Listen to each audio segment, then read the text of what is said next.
Hi, Richard. We have a great question from Shylin on Facebook. And she says, you mentioned that when you want something so badly, it can interfere with your manifestation request because of desiring it so much that you prevent fluidity required to manifest your desire.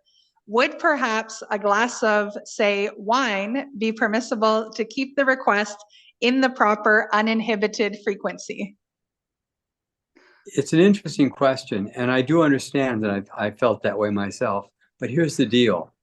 It's not about sending the energy at the moment to make it manifest.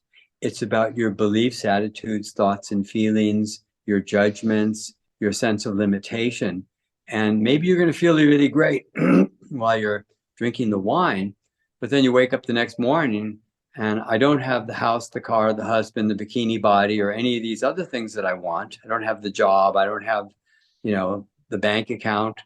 And so the emotions, the structure of all the emotions that led to the situation that you don't like won't be fixed by a glass of wine.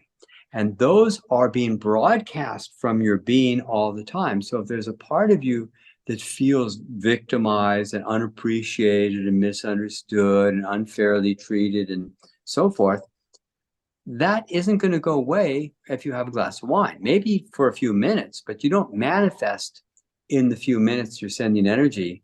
You manifest by the broadcast of all the emotions and states of consciousness that you're holding throughout the day.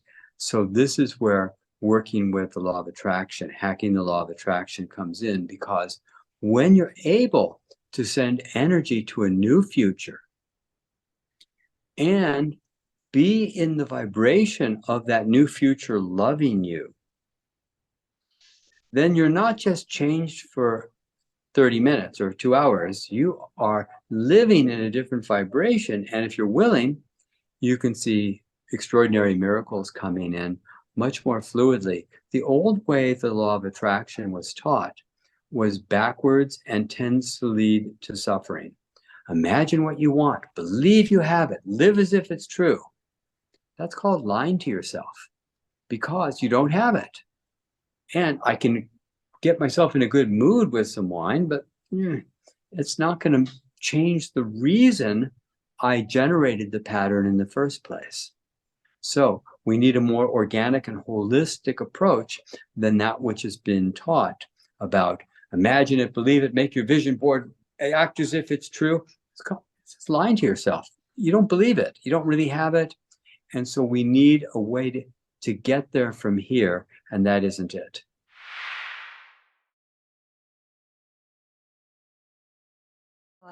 Thank you so much. And for Shylin, that workshop is called Manifesting Miracles. And thank you so much for your question.